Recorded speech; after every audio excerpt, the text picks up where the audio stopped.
सो hey guys, हमारा चल रहा है एमएससी सीईटी का सेकंड अटेम्प्ट का सीरीज, जहां पे हम लोग ने बहुत सारे क्वेश्चन सॉल्व किए थे मैथ्स के ऊपर।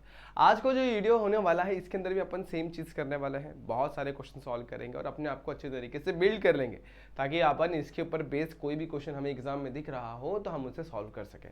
सो बड़े ही ईजी, बड़े ही आसान से क्वेश्चन होते हैं जो कि आप लोग को यहाँ पर मैं बताने वाला हूँ, और आप लोग को बहुत ज़्यादा हेल्पफुल होंगे ऐसे वाले question while solving the question in the exam. ठीक है बच्चों, तो ये आप लोग का शिफ्ट वाइज एग्जाम होता है, 90 मार्क्स के क्वेश्चंस होते हैं, तो मैथ्स में भी बहुत सारे क्वेश्चंस होते हैं, तो मैथ्स की बात अपन ज्यादा करते हैं। चलो स्टार्ट करते हैं आज का वीडियो। तो बच्चों कैसे हैं आप सभी लोग? I hope you are fine. मैं स्वागत करता हूं आप सभी का इस प्यारे से यूट्यूब चैनल यानी कि जेआर कॉलेज पर। अभी तक हम लोग ने 6 वीडियोस देख ली है हमारी इस सीरीज का, मतलब अभी बोला जाए तो ये सेकंड अटेम्प्ट है। इस सेकंड अटेम्प्ट का ये सेकंड सीरीज है, जहाँ पे ये हमारा 7वां वीडियो होने वाला है, 7वां लेक्चर होने वाला है। इस 7वें लेक्चर के अंदर भी मैं आप लोग करीब 4 से 5 क्वेश्चन कराने की पूरी कोशिश करूंगा। अब 4 से 5 जितने हो जाए उतना अच्छा, लेकिन 4 तो मिनिमम अपन ट्राई ही करते हैं। अब देखो, ये बहुत ही प्यारा, बहुत ही आसान सा क्वेश्चन है जो कि आप लोग का एप्लीकेशन ऑफ डिफरेंशिएशन वाले चैप्टर से निकल कर आता है। क्वेश्चन पढ़ेंगे तो अपने आप समझ में आ जाएगा। 20 is divided into 2 parts so that the product of the cube of one part and the square of the other part is maximum. Then these two parts are, और वो दोनों पार्ट क्या होंगे? तो हम लोग को ना 20 को 2 पार्ट में तोड़ना है, ठीक है। अब हम लोग को 2 पार्ट में तोड़ना है, तो लेट पहला पार्ट जो होगा वो मेरा क्या होगा? The first part is x. First part क्या होगा? फर्स्ट पार्ट भी एक्स, उसे मैं एक्स ले लूंगा। अब सीधी बात है, दोनों को प्लस कर रहा हूं तो सिंपल सी बात है, एक्स सेकंड पार्ट मान लेता हूँ वाई है, तो एक्स प्लस वाई कितना होना चाहिए? 20। सिंपल सी बात है। तो ये हिसाब से मैं बोलूंगा सेकंड पार्ट जो निकल कर आएगा वो 20 माइनस एक्स। डायरेक्टली मैं ऐसे भी लिख सकता हूँ, डायरेक्टली लिख सकता हूँ। तो देयरफॉर ऐसे लिखूंगा, देयरफॉर सेकंड पार्ट जो होगा वो क्या हो जाएगा? 20 माइनस एक्स हो जाएगा। ये कॉमन सेंस है। अब आगे पढ़ते हैं। कंडीशन क्या दिया हुआ हमें? हमारा एक फंक्शन बोला गया है कि 2 पार्ट पे तोड़ना है, सच दैट प्रोडक्ट निकालना है, एक प्रोडक्ट फंक्शन बना। मान लो कि पी ऑफ एक्स मेरे पास एक प्रोडक्ट ऑफ फंक्शन है, वो क्या बता रहा है? क्यूब ऑफ वन पार्ट, एक पार्ट का हमें क्यूब करना है और उसका प्रोडक्ट लेके दूसरे पार्ट का मुझे स्क्वायर करना है, और क्या बोला हुआ है? ये प्रोडक्ट जो होगा वो मैक्सिमम होगा।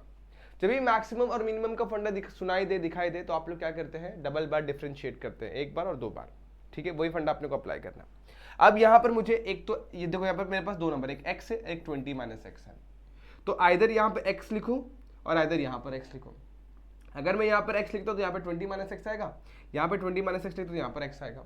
अब थोड़ा सोचना होगा, हमें सिंपल चीजों को कॉम्प्लेक्स टर्म में रखना होता है। एग्जाम्पल के तौर पे क्यूब, अगर 20 माइनस एक्स में यहाँ पर रखता हूँ फिर क्यूब लेता हूँ तो नंबर बहुत लेंदी हो जाएंगे। तो क्यों ना मैं एक्स को यहाँ पर रख लूँ और 20 माइनस एक्स को मैं यहाँ पर रख लूँ, क्योंकि ये एक्सपांड करना ज़्यादा easy as compare to X cube. X cube बहुत सिंपल है। अब मतलब अगर मैं यहाँ पर 20 माइनस एक्स का क्यूब रखता सो ए माइनस बी होल क्यूब का फॉर्मूला बड़ा ही लेंदी हो जाता है, तो डायरेक्टली करते हैं। अब इसे एक्सपांड करते A minus B whole square के फॉर्मूले से, यानी A square minus 2ab plus B square, इस तरीके से। एक्स क्यूब को अंदर मल्टीप्लाई कर दूंगा, 400 एक्स क्यूब, 40 को मल्टीप्लाई किया 40 एक्स रेज टू 4, और यहाँ पर एक्स रेज टू 5 हो जाएगा। This is what your P of x बोलते हैं या एफ ऑफ एक्स बोलते हैं, सिंपल। इसे पकड़ लेता है इक्वेशन नंबर 1। अब हम लोग को ना जब भी मैक्सिमम मिनिमम चेक करना होता है तो अपन कितने बार डिफरेंशिएट करते हैं? 2 बार। So this is the first part. अब सेकंड पार्ट मतलब डिफरेंशिएट कर देंगे इसे विद रिस्पेक्ट टू एक्स, तो मुझे जो मिलने वाला है वो पी डैश ऑफ एक्स मिलेगा। मैं बोल सकता हूँ, आप लोग एफ भी लिख सकते हैं, एफ ऑफ एक्स और एफ डैश ऑफ एक्स मिलता है आप लोग को। डिफरेंशिएट करोगे ये हो जाएगा 1200 एक्स स्क्वायर, 4 4 जा 160 एक्स क्यूब और 5 एक्स रेज टू 4 हो जाएगा। इसे पकड़ लेता हूँ इक्वेशन नंबर 2। और तीसरा एक बार और डिफरेंशिएट करेंगे, so P double dash of X मिलेगा, और डिफरेंशिएट करेंगे तो 12 टू द 24 टाइम्स 2400 एक्स। यहाँ पर क्या मिलेगा? 480 टाइम्स ऑफ एक्स स्क्वायर, और यहाँ पे 5 हो जाए 20 एक्स क्यूब मिल जाएगा। So now we are having 3 equations. तीनों को बॉक्स में डाल देता हूँ मैं फटाफट से, और इसे डाल देता हूँ इक्वेशन नंबर 3। अब इतना करने के बाद आपको निकालनी होती क्रिटिकल वैल्यू। क्या निकालनी है? Critical value. अब ये कैसे मिलती है सर? तो क्रिटिकल वैल्यू निकालने के लिए जो आपने फर्स्ट टाइम डिफरेंशिएट किया उसकी वैल्यूज निकालने का, मतलब इसको 0 के साथ इक्वेट करने का। यानी पी डैश ऑफ एक्स को मैं 0 के साथ इक्वेट करूंगा, that means 1200 x square minus 160 x cube, और 5 एक्स रेज टू 4 को मैं 0 के साथ इक्वेट कर दूंगा। ठीक है, यहाँ तक समझ में आया? 1200 x square minus 160 x cube और प्लस 5 एक्स रेज टू 4। अब देखना पूरे इक्वेशन में से कुछ कॉमन निकल रहा है, मैं एक्स स्क्वायर कॉमन निकाल सकता हूँ, सब में कॉमन है। जब यहाँ से कॉमन निकालूंगा यहाँ बचेगा 5 एक्स स्क्वायर, जब यहाँ से कॉमन निकालूंगा यहाँ बचेगा 160x बच जाएगा, और यहाँ से कॉमन निकालूंगा तो बचेगा प्लस 1200 इस तरीके से। अब सीधी बात है, दोनों को मैं जीरो के साथ इक्वेट कर सकते हैं, यानी कि एक्स स्क्वायर भी जीरो होगा और दूसरा 5x स्क्वायर 160x प्लस 1200 भी क्या होगा, जीरो के बराबर होगा। अब सीधी बात है, x विल भी क्या हो जाएगा, जीरो। अब सिंपल सी बात, तुम लोग ही ध्यान देना, x की वैल्यू क्या, जीरो पॉसिबल है। अगर मैं x जीरो लूंगा तो जीरो मल्टीप्लाई बाय एनीथिंग तो जीरो हो जाएगा, तो ये पॉसिबल ही नहीं है। पहला केस फॉल्स हो गया। अब सेकंड केस को लेके चलेंगे। इसे सॉल्व करने के लिए पूरे इक्वेशन को मैं 5 से डिवाइड कर देता हूँ।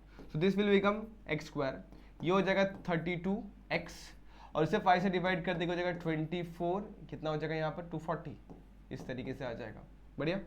अब देखो यहाँ पर हम लोग को इस क्वाड्रेटिक इक्वेशन को सॉल्व करने आना चाहिए। तो यहाँ पर मैं लिखता हूँ 240 को दो पार्ट में तोड़ना है। पहला सिंबल है minus, minus plus, minus minus minus plus, plus करने पर 32, मल्टीप्लाई करने पर 24।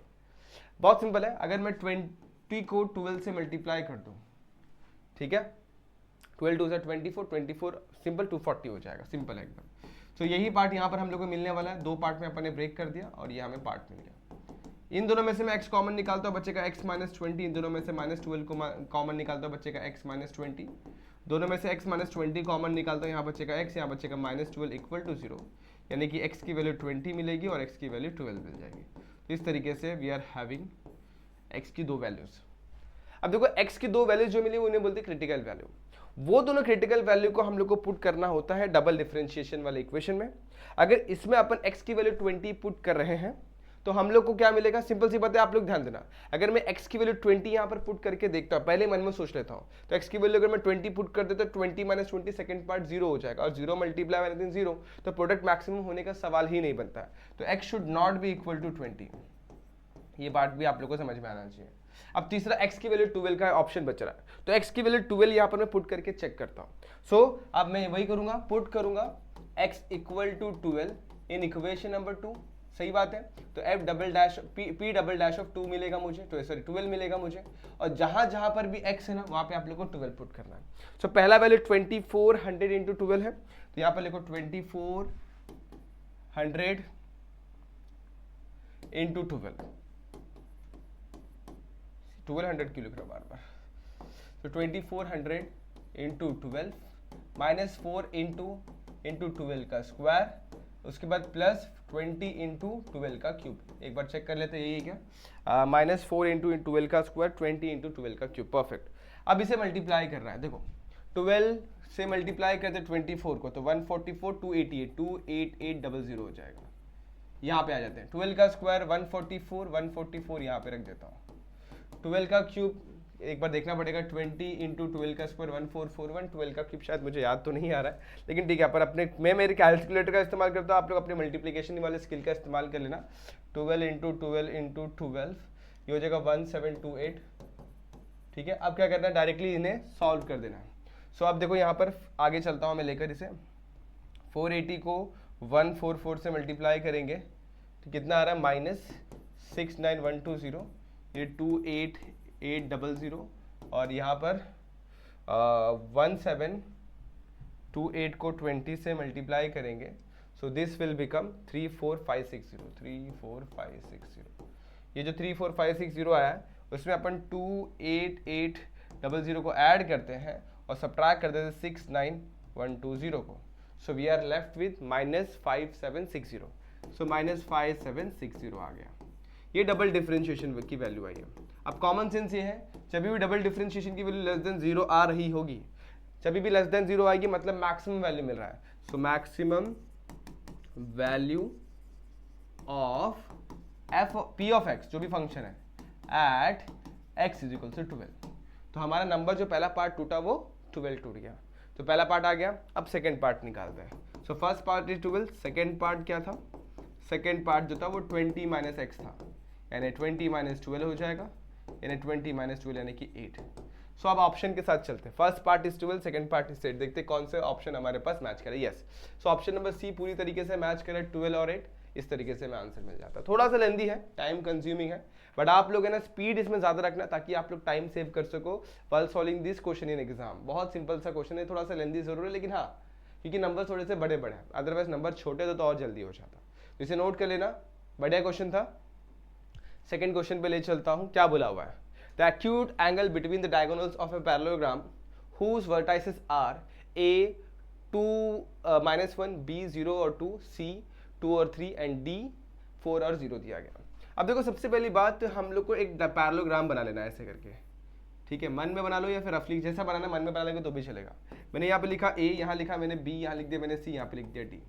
अब A की वैल्यू कितनी है वो देख लो, यहाँ पर 2 है और -1 है। B मेरे पास है 0 और 2 है, C मेरे पास 2 और 3 है और D मेरे पास है 4, 0 है। अब क्या बोला वो समझता है। यहाँ पर मैं डायगोनल्स बना रहा हूँ, ठीक है। इन दोनों डायगोनल्स के बीच में देखो दो एंगल्स बने, एक तो ये है और एक तो ये, मतलब ये एंगल तो इसके बराबर होगा वर्टिकली अपोजिट एंगल, ये इसके, तो एक्यूट एंगल कौन सा होगा उसकी वैल्यू हमें फाइंड आउट करनी है। सो ये थीटा हमें फाइंड आउट करना है, ये क्या होगा, ठीक है।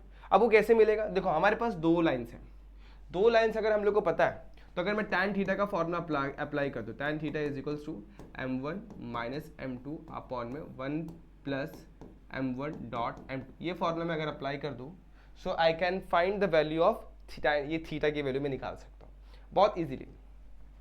सो मुझे m1 m2 निकालना है, मुझे m1 m2 निकालना है, इसका मतलब ये है मुझे दोनों लाइन का स्लोप निकालना है। कौन सी लाइन, AC और BD का। तो सबसे पहले स्लोप ऑफ AC निकालते हैं, स्लोप ऑफ AC लिखता हूँ मैं। अब कॉमन सेंस स्लोप का फॉर्मूला क्या होता है, y2 माइनस y1 अपॉन में x2 minus x1। So AC y2 is 3, ये है 1, सो 3 माइनस ऑफ -1 अपॉन में 2 माइनस 2 हो जाएगा।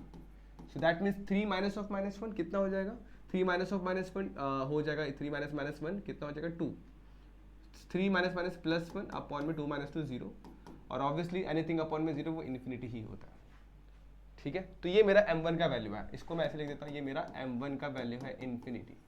बड़ा इंपॉर्टेंट चीज़ ध्यान रखना। दूसरा आ जाते हैं स्लोप ऑफ AC निकालने के बाद स्लोप ऑफ BD निकालते हैं, सेम तरीके से स्लोप ऑफ BD निकालते हैं।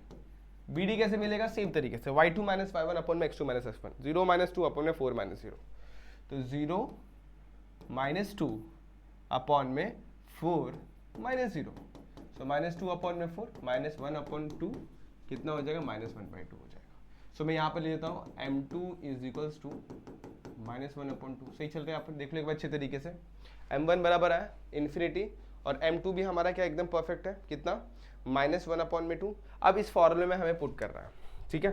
अब देखो यहाँ पर एक गलती आपसे हो सकती है, देखो मैं बताने दे रहा, बहुत इंपॉर्टेंट स्टेप है। इसके अलावा अगर क्वेश्चन सॉल्व करोगे तो गड़बड़ हो जाएगा। मैं डायरेक्टली यहाँ पे अगर इन्फिनिटी पुट करता हूँ, इन्फिनिटी में से अगर मैं m2 को माइनस करता हूँ सो कितना होगा, वो इन्फिनिटी ही होगा, तो वो बहुत कंफ्यूजन है। तो एक काम ये करते, पूरे इक्वेशन को मैं m1 से डिवाइड कर देता। आप देखो क्या सीखने मिलेगा हमें, डिवाइड बाय क्या कर दूंगा, पूरे इक्वेशन में न्यूमरेटर एंड डिनोमिनेटर से m1 से डिवाइड कर दूंगा। डिवाइड करूंगा ये हो जाएगा 1, यहाँ पर डिवाइड करूंगा तो m2 बाय m1, आगे 1 वैसे यहाँ पर क्या आ जाएगा, m2 बच जाएगा सिर्फ और सिर्फ। क्या किया मैंने, पूरे इसको भी m1 से डिवाइड किया, इसको भी m1 से, इसको भी m1 से डिवाइड किया और इसको भी m1 से। अब देखो बस मैं वैल्यूज पुट करने वाला हूँ। सबसे पहले यहाँ पर 1 वैसी माइनस m2 की वैल्यू कितनी है, m2 हमारे पास है -1/2, सो यहाँ पर लिखता हूँ -1/2, और नीचे क्या है, नीचे m1 है, m1 की वैल्यू कितनी, इन्फिनिटी। अब आगे ले चलता हूँ 1/m1, 1/m1 क्या है, 1/m1 यानी कि इन्फिनिटी, और m2 की वैल्यू कितनी है, -1/2। इतना ये समझ में आ गया आप लोग को। अब देखो आप लोग को सिंपल सी बात पता है, अगर 1/इन्फिनिटी करता हूँ तो वो 0 हो जाता है, बहुत इंपॉर्टेंट चीज़ है। तो ये देखो ये 1 में इन्फिनिटी, तो ये 0 हो जाएगा और ये भी 0 हो जाएगा। So we are left with, देखो यहाँ पर मैं लिख रहा हूँ tan theta is equals to 1 - 0 upon में 0 -1/2। थोड़ा सिंप्लीफाई करेंगे तो -0 माइनस और ऊपर से जाएगा तो कितना जाएगा, मॉड के अंदर -2 आ जाएगा।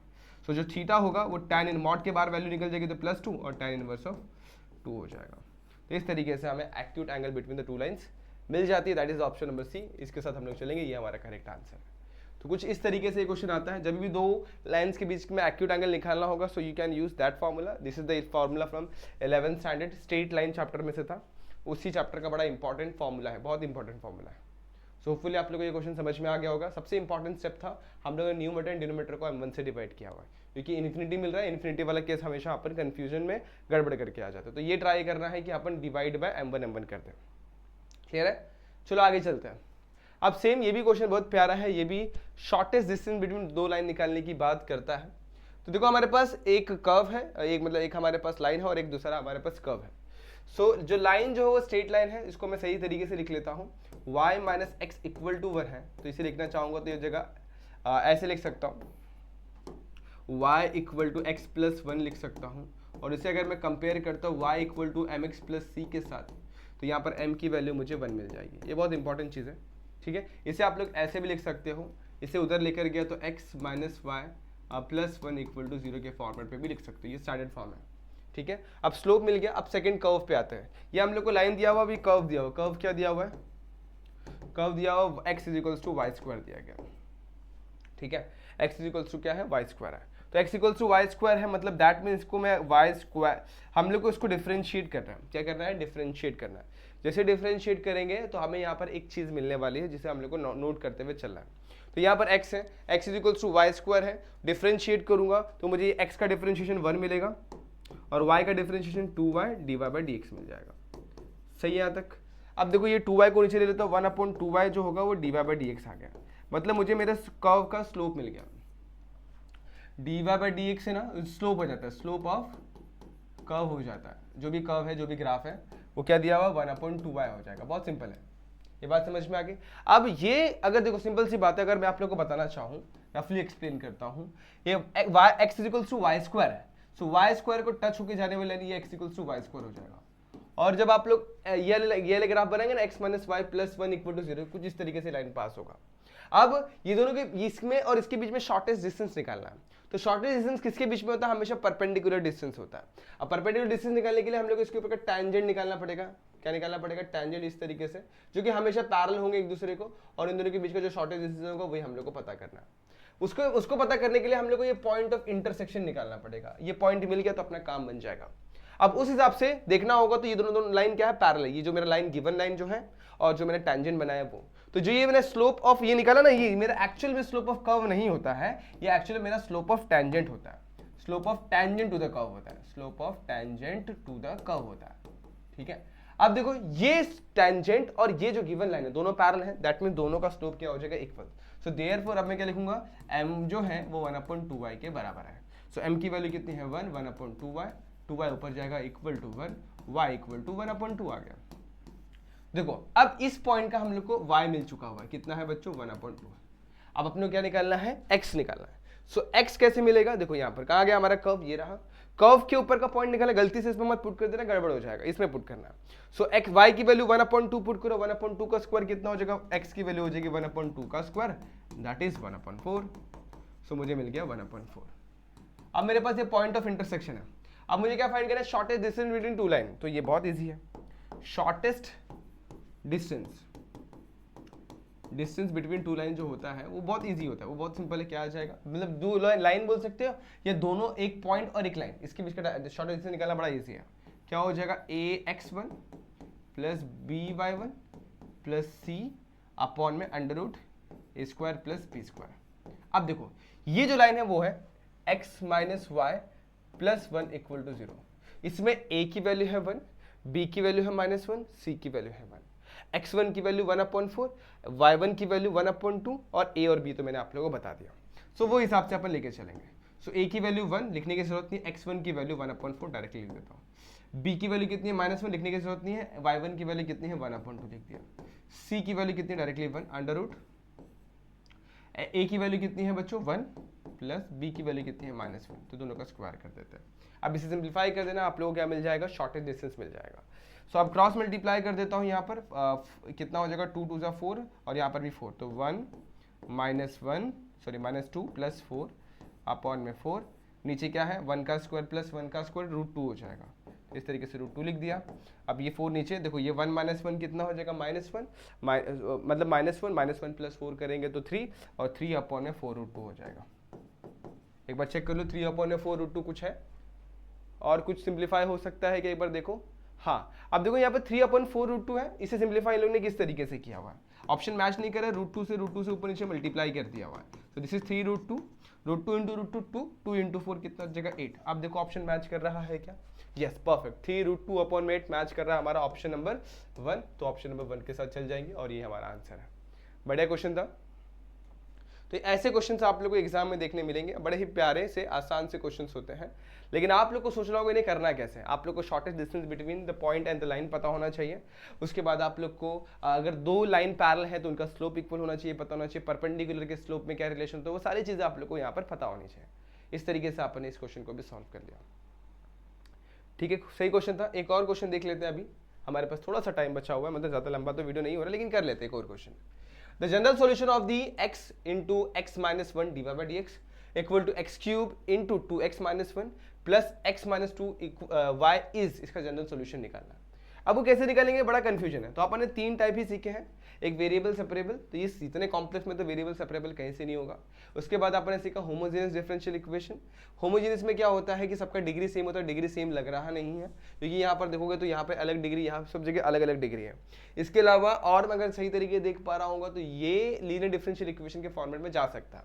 वो कैसे, पहले तो क्वेश्चन को एज इट इज लिख लो, X into X minus one D Y by D X equal to X cube two X minus one plus X minus two. करना क्या है, इन क्वेश्चन इसको उठा के मैं यहाँ पे ले लेता हूँ, तो x into X minus one D Y by D X, और यहाँ पर आ जाएगा तो क्या हो जाएगा x माइनस टू। ठीक है, यहाँ पर y भी था क्या, हाँ y भी है, y, और ये इधर चला जाएगा तो एक्स क्यूब उधर पे उधर ही रहेगा, टू एक्स माइनस वन, वो एज इट इज है, मतलब इसको उठा के बस मैंने यहाँ इक्वल टू के ये सेट किया हुआ। अब पूरे इक्वेशन को मैं डिवाइड करूंगा x into X minus one के साथ। डिवाइड करते ही मुझे क्या देखने मिलेगा वो देखो, जैसे डिवाइड करेंगे यहाँ पर x into X minus one, तो यहाँ बचेगा D Y by D X. यहाँ पर डिवाइड करेंगे तो x माइनस टू अपॉन में x into X minus one, और यहाँ पर y वैसे। यहाँ पर चलेंगे तो x cube two X minus one upon में x into X minus one. इसको अब यहाँ से मैं एक x कैंसिल करता हूँ, यहाँ पर बचेगा X square. So X square two X minus one बच गया, इससे पकड़ लेता हूँ मैं इक्वेशन नंबर वन। अब जरा इसे कंपेयर करके देखो क्या लीनियर डिफरेंशियल इक्वेशन के फॉर्मेट में है क्या, अगर है तो बस अपना क्वेश्चन सॉल्व हो जाएगा। चलो चेक करते हैं लीनियर डिफरेंशियल इक्वेशन के फॉर्मेट में है। लीनियर डिफरेंशियल इक्वेशन का फॉर्मेट क्या आप लोग को पता होगा, D Y by D X plus P Y equal to Q, तो वही अप्लाई करेंगे। चलो, सो कंपेयरिंग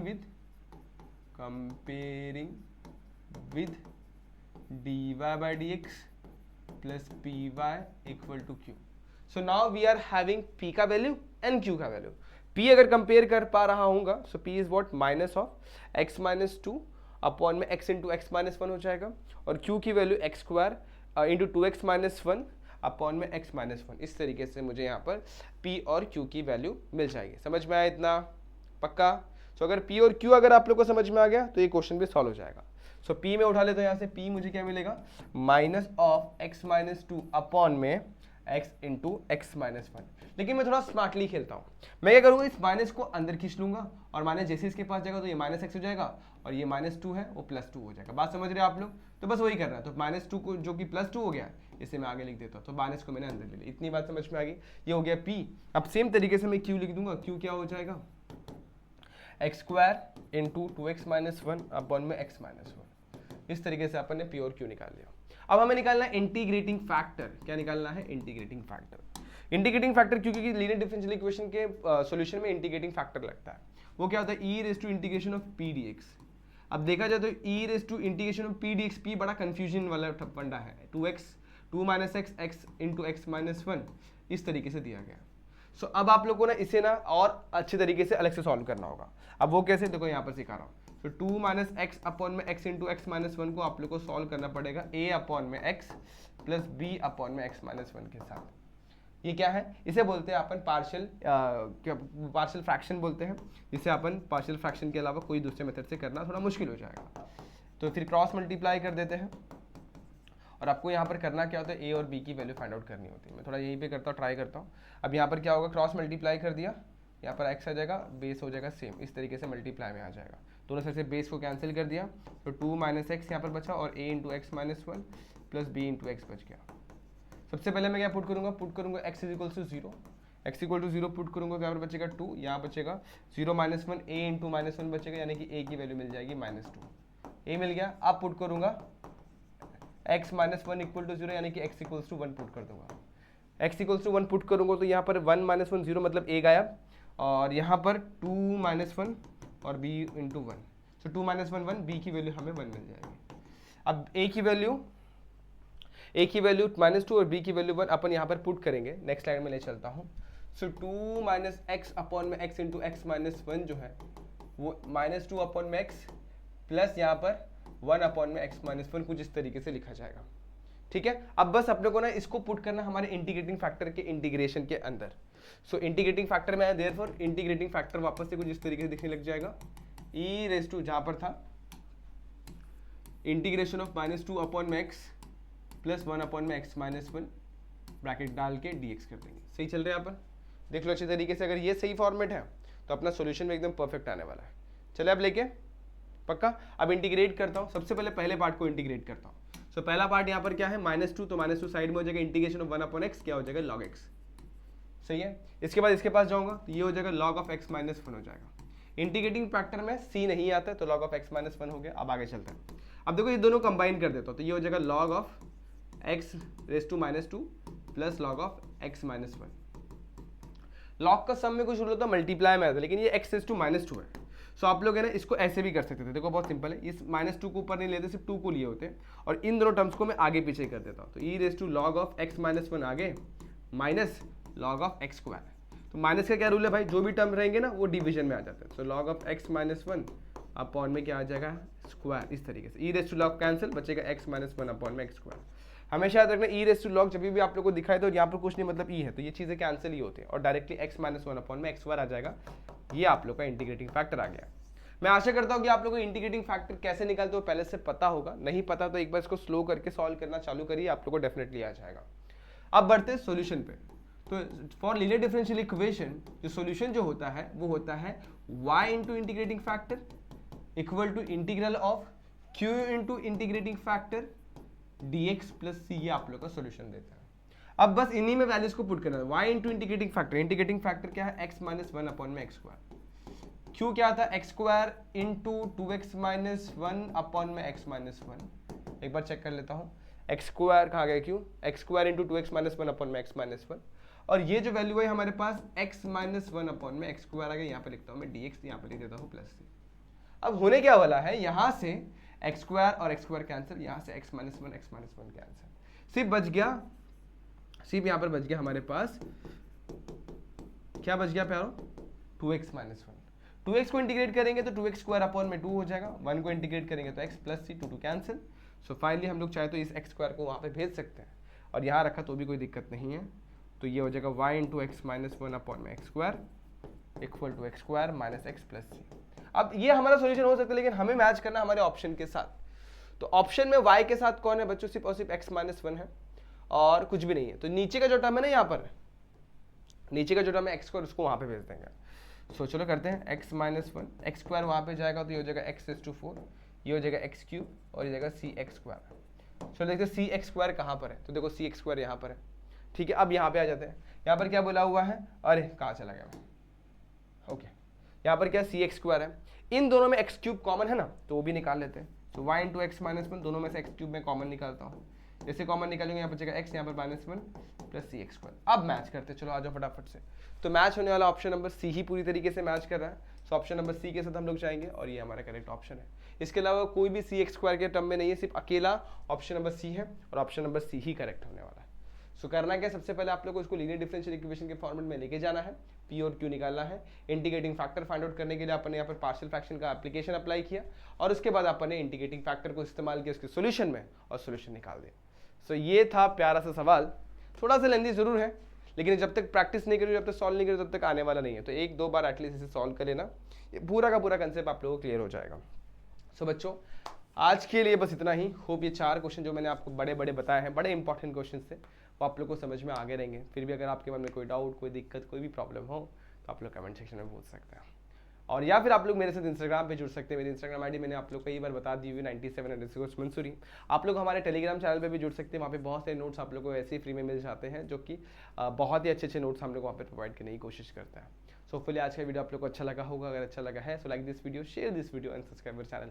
मिलते हैं नेक्स्ट वीडियो में, जहाँ पे अपन कुछ और नए क्वेश्चन देखेंगे। तब तक के लिए stay tuned, good bye and take care.